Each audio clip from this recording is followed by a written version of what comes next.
Hi Math, I'm Andy. Let's take a look today at the first derivative test, and let's determine when is a function increasing and decreasing, and what are its relative extrema. What's its relative minimum and what's its relative maximum? So let's start with a function, of course. How about a function like x squared minus 4 to the 2/3? We choose this just so we have some interesting derivatives to take, and why not, they say. So the first thing that we want to do is we ask our question, what is the derivative of this function? So this function has a chain rule, so we're going to think of it as 2/3 times the function to the negative 1/3, so that's the power rule. And then we have to take the derivative of that composed function. The derivative of x squared minus 4 is 2x. So I might simplify this. I might rewrite this. The 2 and the 2x, that's my numerator, so that's 4x. And my denominator is the 3, and then this negative exponent is going to bring the x squared minus 4 into the denominator as well.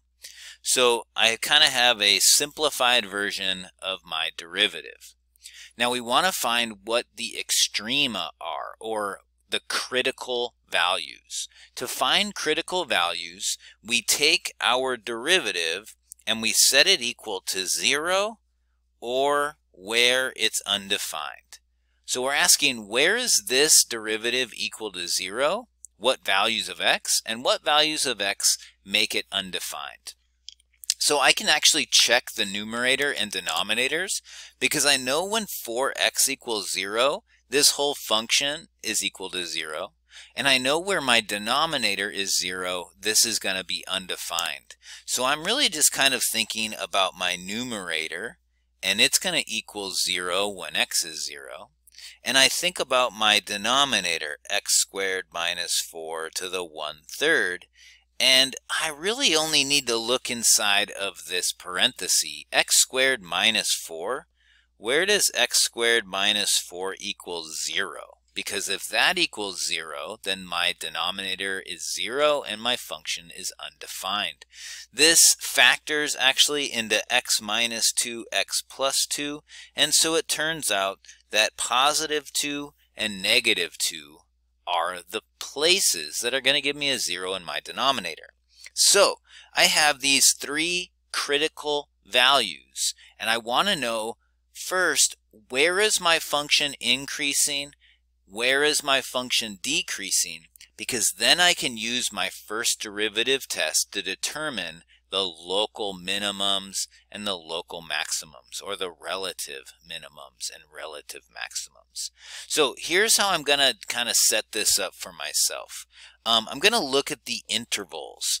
So the first interval I want to think about is all the numbers that are less than negative 2. So we're going to check the interval when x is between negative infinity and negative 2.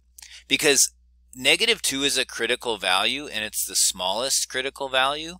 So the derivative of my function doesn't change to the left of negative 2, because it's only at negative 2 when something changes. Negative 2 and 0 is the other points, and so I kind of need to check between those points, negative 2 and 0. 0 and positive 2 is the other critical point, so I need to check my function and what's happening in between there. And finally, what's happening when x is bigger. So this is my interval that I have to check. Now, what I want to do is I just want to see what's going on in this interval. So I'm going to come up with a test point. And so I just need a value of x that's in this interval. So, I mean, a value of x might be like negative 4. Negative 4 is inside that interval. A value of x here that's in here is negative 1, 1, and any point. We can say x is 4. So again, what I'm doing is I'm coming up with a value of x that fits into this interval. Now I just chose these. You can choose any value of x that works. Now what I want to do is I want to take that test point and I want to plug it in to my derivative. And I want to know what is the sign. So I'm not really concerned with the value of the derivative because the derivative represents the rate of change. And so this function could have different rates of change, but it's the sign of that rate of change that I'm concerned about. So I want to know if it's positive or negative. So I'm kind of asking, what is f prime of negative 4? What is f prime of negative 1? What is the derivative of 1? And what is the derivative of 4? So I'm checking these test points for their derivative values. Now when I plug negative 4 into my derivative, I end up with a negative answer. When I plug negative 1 into my derivative, I get a positive answer. When I plug 1 into my derivative, I get a negative answer. And when I plug 4 into my derivative, I get a positive answer. And so again, I'm not really concerned with what the value is, because the value is going to change for the different x's that somebody might choose, but the sign is going to be the same. So if you chose negative 5 or negative 6 or negative 1,000,000, you're going to get a negative answer. If you chose any x between negative 2 and 0, you're still going to always get positive.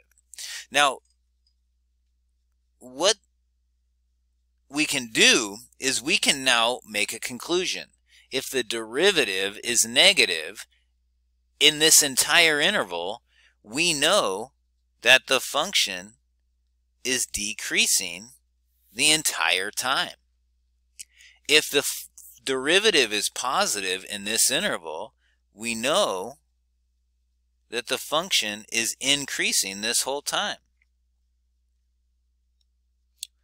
Negative derivative means it's decreasing, and positive derivative means that it's increasing. So we can now kind of imagine what this graph looks like. This graph, I don't know exactly what's going on, but I know that it starts somewhere up and it decreases until it reaches some point negative 2. And then at negative 2, it starts to go back up until it reaches some point negative or 0, right? This is the point negative 2, 0, and positive 2. Then at 0, it changes directions again and it starts to decrease until it reaches a point 2. And then at 2, it starts to increase and go up. Now, this isn't exactly what the graph looks like. It doesn't necessarily look like a sine curve or a cosine curve or anything like this. But this is a description of what the rate of change is doing to my function. Now, also, the first derivative test now tells me some specifics about these points negative 2, 0, and 2. The first derivative test says that when your derivative changes from decreasing to increasing, or when your function changes from decreasing to increasing, then that means that that critical point negative 2 represents a relative minimum. So I can kind of think of this point negative 2 as a relative minimum. That doesn't mean it's the lowest point for the entirety of the graph, but it just means in this section where things are changing, that's going to be a relative minimum. When my function goes from positive to negative, that first derivative test tells me I have a relative maximum at that critical value. So at 0, this is a relative max, and you can kind of see how that would make sense. And then at 2, because it goes from negative to positive, here is another relative minimum. So notice we have two relative mins. That doesn't mean that these are the exact same minimum values. We don't know what y actually is. We just know that these points bottom out in that relative space before something else changes. And so that's how we can use our first derivative test to determine relative mins and maxes, and how we can determine whether a function is increasing or decreasing on those intervals.